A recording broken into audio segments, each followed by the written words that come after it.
Here's the pro and cons if you're considering it of living in a townhome, new construction, tri-level, or a single family residence. Hi, I'm Jen. I'm trying to pay off my mortgage early so I can retire in my 30s. And I've also owned a tri-level new construction townhome in LA as well as a single family residence. Here are the pros of living in a townhome tri-level new construction was the community. What I really missed about living in an HOA community was one, I never had to worry about gardening or maintenance.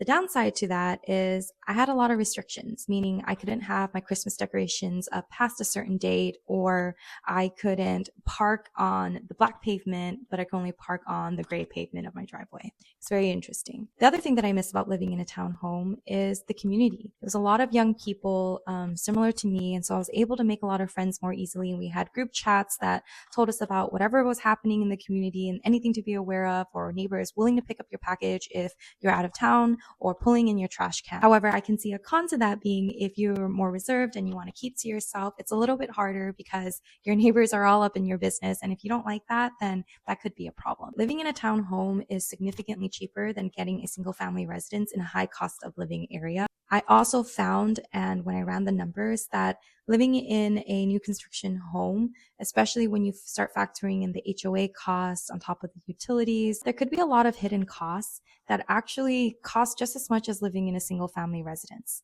Now, living in a single family residence, these are some of the things that I really enjoy. First is I do have a front yard and a backyard, which means that I feel like there's a bit more privacy and space and that whole American dream that people talk about.